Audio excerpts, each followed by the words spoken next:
اللہ الرحمن الرحیم۔ حضرات گرامی، رحم دلی ایک صفت ہے، انسان کی صفت ہے۔ انسان کے اندر رحم کا جذبہ ہونا، شفقت کا جذبہ ہونا، یہ قابل تعریف صفت ہے، اور اس صفت سے متصف ہونے کا مطالبہ کیا گیا ہے۔ یہ رحم دلی اور یہ رحمت کا جذبہ انسان کا اپنی اولاد کے ساتھ، اپنے خاندان کے ساتھ، اپنے سماج کے ساتھ، اپنے ملکی آبادی کے ساتھ اور انسانی بین الاقوامی آبادی کے ساتھ رحمت کرنا اور رحم کھانے کا جذبہ پیدا ہونا، یہ ایک ضروری چیز ہے۔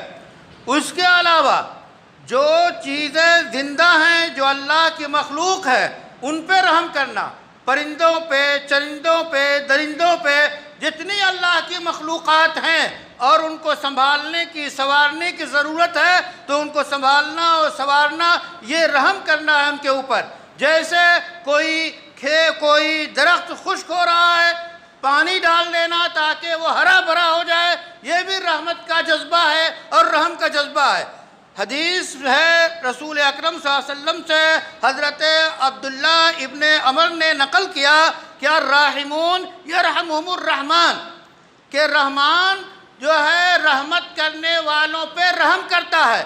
ارحموا من فی الارض یرحمکم من فی السماء، کہ روئے زمین پہ بسنے والے ذی حیات تمام لوگوں پہ رحم کرو تو جو آسمان میں ہے وہ تم پہ رحم کرے گا۔ تو اللہ کی رحمت اگر ہم چاہتے ہیں، اللہ کی شفقت چاہتے ہیں، اللہ کی رحمتوں کا نزول چاہتے ہیں، تو ہم مخلوق پہ رحم کریں، جتنی مخلوق ہے ان پہ رحم کریں، یہ رحم کے جذبے کو بیدار کریں تاکہ خاندانی اور سماجی اور مذہبی منافرتیں جو ہیں، دشمنیاں جو ہیں، اس کا خاتمہ ہو اور جذبہ رحم بیدار ہو، اللہ کی رحمت ہم پر ہو۔